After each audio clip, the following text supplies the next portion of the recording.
Meus amigos da Rádio Educativa, um grande abraço. Você que está nos acompanhando pelas redes sociais, o YouTube, também no Facebook. Educativa 101,9, a nossa entrevista da semana. E hoje eu estou recebendo a visita aqui do meu amigo João Meira. João Meira é português, ligado aí à Casa de Portugal em Campinas, está aqui já há muitos anos. Vamos falar um pouco não só sobre a Casa de Portugal de Campinas, que tem uma história maravilhosa, falar sobre a imigração portuguesa, não só para o Brasil, mas para o mundo inteiro. João Meira, como é que vai, meu amigo? Tudo bem?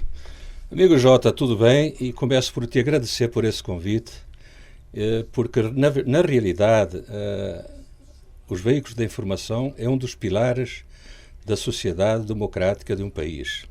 Portanto, parabéns à rádio, parabéns a você e muito obrigado mais uma vez, Jota. João Meira, você nasceu aonde em Portugal? Está aqui no Brasil, aqui em Campinas, há quanto tempo? Jota, eu nasci em Caminha e com o concelho em Viana do Castelo. Fui para a África, estive em Angola e em 75 vim para o Brasil diretamente para Campinas. Portanto, estou aqui assim há 44 anos. Campinas foi uma cidade que me abrigou e da qual eu devo tudo para ela. Aqui tive a educação dos meus filhos, formados aqui em Campinas, e aqui eu fiz a minha vida. Portanto, é uma cidade maravilhosa, Campinas. E nós temos aqui em Campinas situações e instituições maravilhosas, como, por exemplo, na parte de saúde, na parte de faculdades. Campinas é uma cidade, é uma metrópole, como hoje a metrópole da região metropolitana de Campinas. Agora, só me responde mais uma pergunta, ô Meira. Agora, por que veio para o Brasil? Por que Campinas? Então, Jota, como você sabe, estourou a guerra lá em Angola, né? E nós não tínhamos para onde ir. Poderíamos ir para Portugal ou poderia ir para Leeds, na Inglaterra, na empresa onde eu trabalhava. Mas eu nunca gostei do frio, Jota. Sinceramente, frio não é comigo. Então, como eu tinha uma tia aqui assim no Brasil, eu pedi para ela se poderia vir para o Brasil. E o cônsul-geral de Portugal em Angola era pessoa amiga de relações em casa e tudo, né? E eu pedi para ele, o nome deles era Fonseca. Fonseca, você não me arrumou um visto para o Brasil? Disse, arrumo. Isso foi num domingo, tinha estado em casa, na terça-feira ele me telefona dizendo que o meu visto tinha sido aceito. Então eu vim para o Brasil já com visto de permanência fixa. Eu, minha mulher e meus filhos e os meus sogros. E aqui começámos a fazer a vida. Eu me lembro que eu fui trabalhar para São Paulo, na Atlas Copco Comercial, ganhava 20 salários mínimos naquela altura, em 75. E aí começámos. A minha mulher tinha-se formado em medicina, em Angola, mas veio para aqui assim, teve que refazer algumas cadeiras para atualizar o currículo. E ela fez isso na Unicamp e em Bragança Paulista. Ela fez a especialização de ginecologia e obstetra nos Irmãos Penteado, das quais eu hoje faço parte da Irmandade de Misericórdia da Santa Casa. E a nossa vida foi por aí.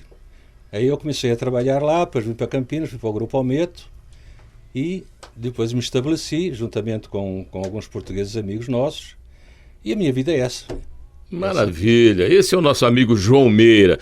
João, a imigração portuguesa, não só para o Brasil, mas para o mundo inteiro, é muito grande e tem histórias maravilhosas, não? Tem histórias tristes, tem histórias emocionantes, tem histórias assim sensacionais. Fala um pouquinho dessa imigração portuguesa, não só para o Brasil, mas no mundo inteiro nós temos portugueses, né? Eu costumo dizer, Jota, que em cada canto do mundo tem sempre um português, né? O que é que acontece? Há uma frase que eu gosto muito dela que diz: quando uma situação desesperada, as pessoas tomam atitudes que jamais tomariam numa situação normal. O que é que acontece, Jota? Portugal é um país muito pequenino e a história dele é muito linda. Mas, em razão de ser um país pequeno, as oportunidades eram muito poucas. E, por volta dos anos de 1940 a 1960, a Europa toda vivia em guerras, calamidades, regida por um regime de direita, né?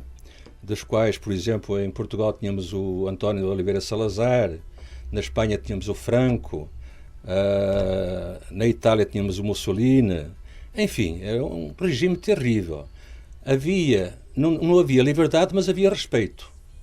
Hoje nós temos liberdade e não temos respeito. Temos que encontrar o meio termo. Então o pessoal chegava à idade de 20 anos, tinha que ir para a tropa, era obrigado ao serviço militar. Então ele era mandado para essas guerras, para a África, por exemplo, que estourou em 60, foi um contingente grande de pessoas para a África. E o que é que acontece? Acontece que o pessoal tinha medo de ir para a guerra. Vinha muita gente mutilada, morria muita gente. Então as famílias juntavam os poucos recursos que tinha e mandavam os filhos para outros países. Por exemplo, lembra que muitos portugueses morreram naqueles Altos Pirineus da França, que atravessavam aquilo em geadas e morriam. A França foi um dos países que mais abrigou refugiados de Portugal. Para o Brasil, por exemplo, tinha que vir com carta de chamada, mas vinha com carta de chamada, veio muito português para a carta de chamada. Aí o que é que acontece? Os portugueses vinham para aqui e não esqueciam a sua terra natal. Então tinha aqueles usos, costumes, a culinária, o fado, o rancho da terra deles. Então daí veio a necessidade, é exemplo do que aconteceu em São Paulo, de montar uma Casa de Portugal em Campinas. Já existia a Casa de Portugal em São Paulo. E por incrível que pareça, Jota, não foi um português que jogou a semente para a criação da Casa de Portugal de Campinas. Foi um brasileiro. Olha aí. Um jornalista que, muito relacionado na comunidade portuguesa, que jogou essa semente para que houvesse uma aceitação dentro dos portugueses que já estavam bem estabelecidos aqui em Campinas para fundar uma Casa de Portugal em Campinas. E assim a Casa de Portugal de Campinas foi fundada há 64 anos. Veja, a Casa de Portugal de São Paulo tem 87 anos e a Casa de Portugal tem 64, como eu falei. Qual era a ideia? A ideia é que os portugueses tivessem um lugar onde se reunir para poder trocar lembranças,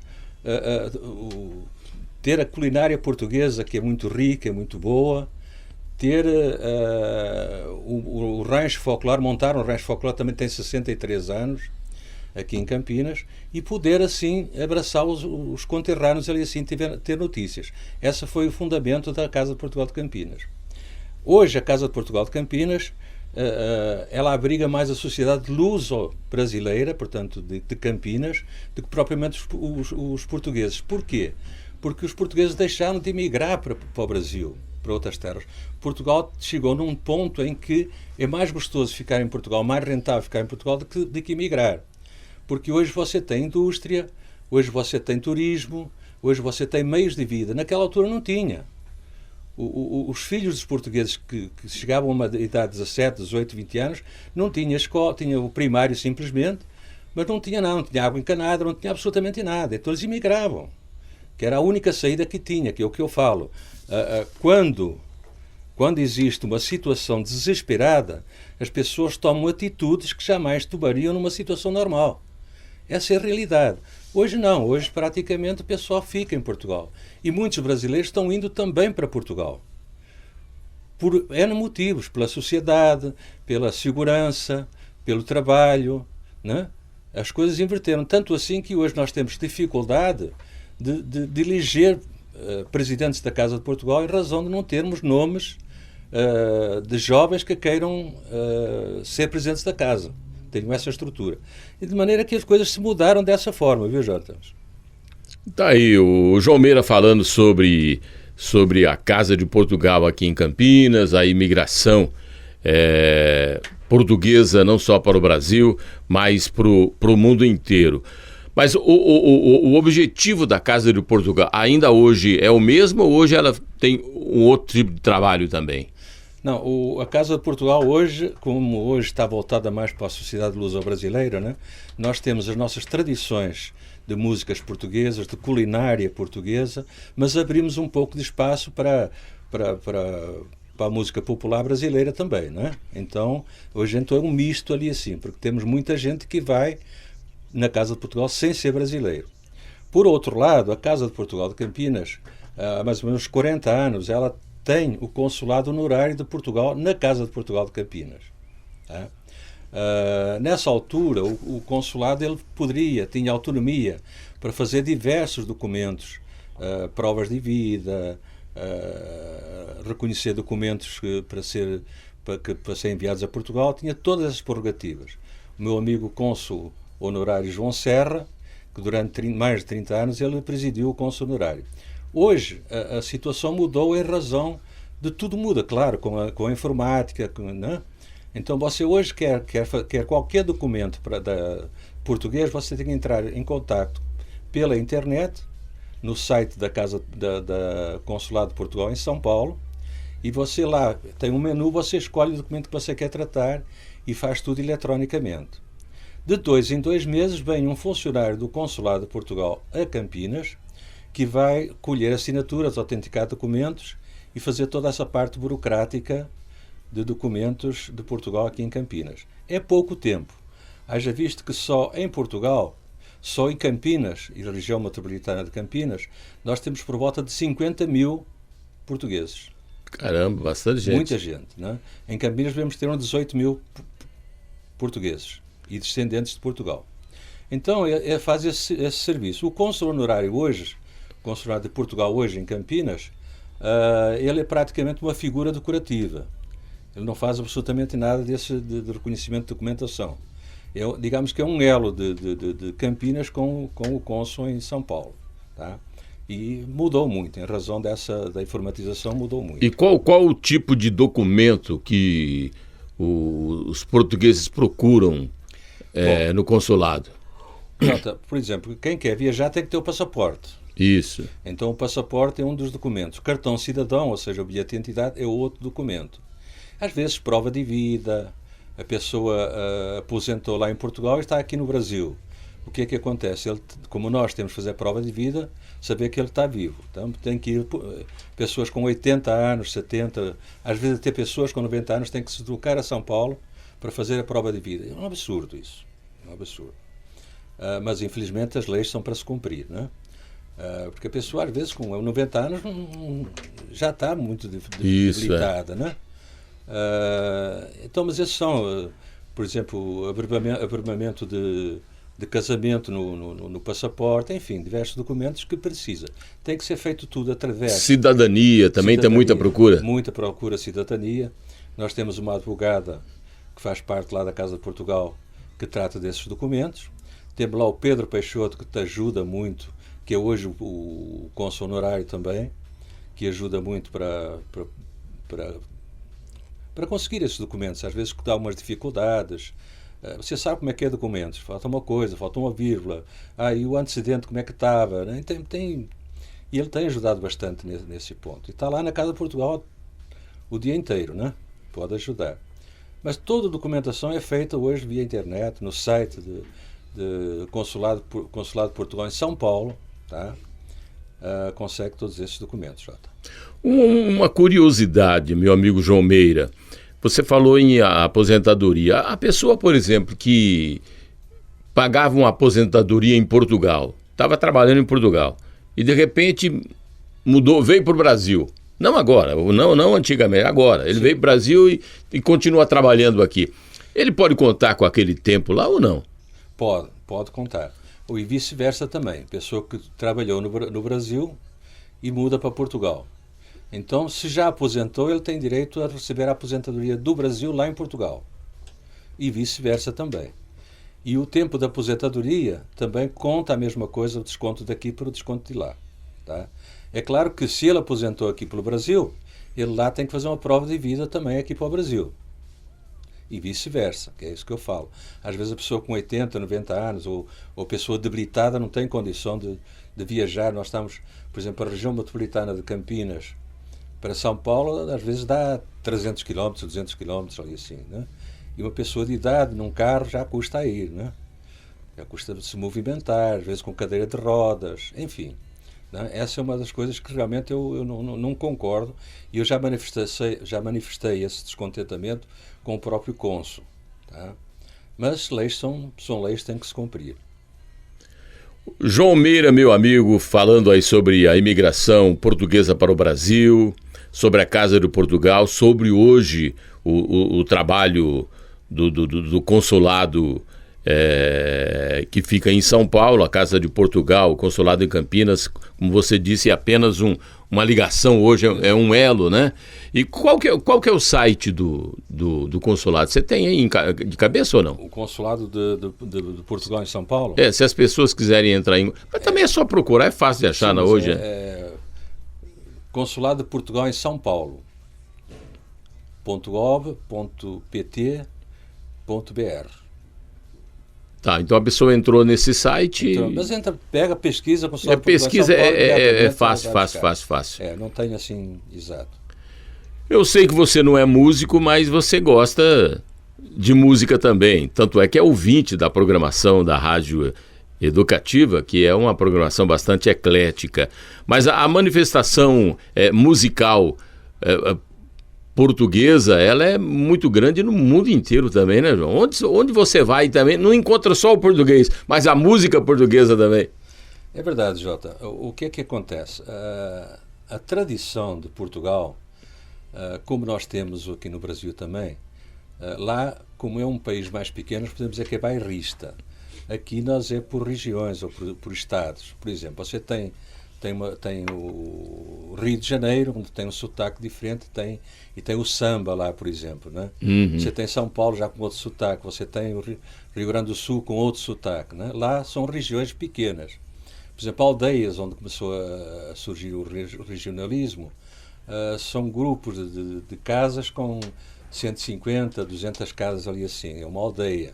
Então eles criam os seus usos e costumes também, e o seu dialeto também, né? Como em qualquer parte no mundo, né?